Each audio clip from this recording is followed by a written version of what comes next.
चाहा, किंतु उसे अर्थ का मूल जानकर स्वीकार नहीं किया। वृत्तासुर के मारने पर ब्रह्मत्या के भय से जब इंद्र छिप गए, तब स्वर्ग का पालनाहुस करने लगे। उन्होंने इंद्राणी को अपनी पत्नी बनाना चाहा, इस अनाचार से वे अजगर योनि में चले गए। याति ने अपने भाइयों को चारों दिशाओं का राज दे दिया, स्वयं समस्त पृथ्वी का पालन करने लगे। उनका विवाह शुक्राचार्य की कन्या देवयानी से हुआ। ध्यान से सुनेंगे। राजा याति की शादी महाराज शुक्राचार्य की कन्या देवयानी से हुआ। राजा परीक्षित ने पूछा कि हे मुनि, क्षत्रिय और ब्राह्मण का यह विलोम विवाह कैसे हुआ?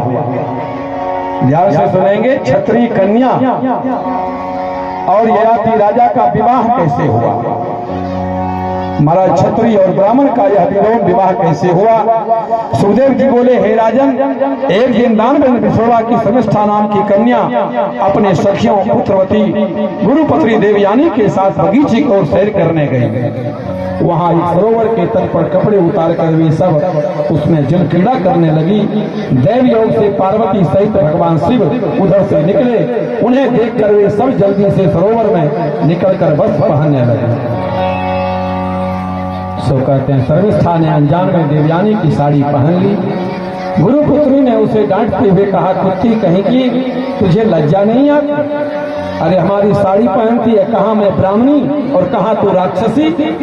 यह सुन करके शर्मिष्ठा नागिन की तरह फटकारती हुई बोली, अरे भिखमंगिन, हमारा ही टुकड़ा खा करके पली है और बातें इतनी लंबी चौड़ी बोलती है, खड़ी रह, अभी तुझे बताती हूँ। यह कहकर शर्मिष्ठा ने उसके वस्त्र छीनकर देवयानी को कुएं में ढकेल दिया और अपने घर चली गए। राजा याति देवात शिकार खेलने उसी मार्ग से निकले।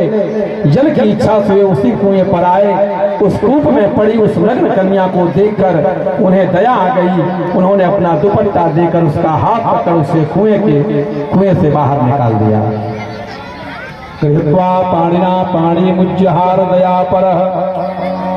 सुनने जो कथा है, तब देवयानी ने प्रेम भाणी में कहा, राजन, आपने तो मेरा पानी ग्रहण कर लिया, अब मेरा दूसरे जन्म में संबंध नहीं हो सकता। यह देव का विधान है, इसे कोई अन्यथा नहीं कर सकता। बृहस्पति के पुत्र कवच के साथ से मुझे ब्राह्मण पति मिलना नहीं है। इस प्रकार से यह घटना है। इस प्रकार से शुक्राचार्य ने सो कहते हैं। महाराज अंत में शुक्राचार्य जी ने अपने बेटी देवयानी को, शुक्राचार्य से देवयानी ब्राह्मण कन्या थी, शुक्राचार्य क्षत्रिय राजा थे और देवयानी के साथ उनका विवाह हुआ। देवयानी के आग्रह पर ययाति उसकी बात स्वीकार कर अपने राज्य में लौट गए। देवयानी ने घर जाकर पिता को सारा वृतांत का सुनाया। इस पर दुखित हो शुक्राचार्य विश्ववा का नगर त्याग अन्यत्र जाने को चले गए।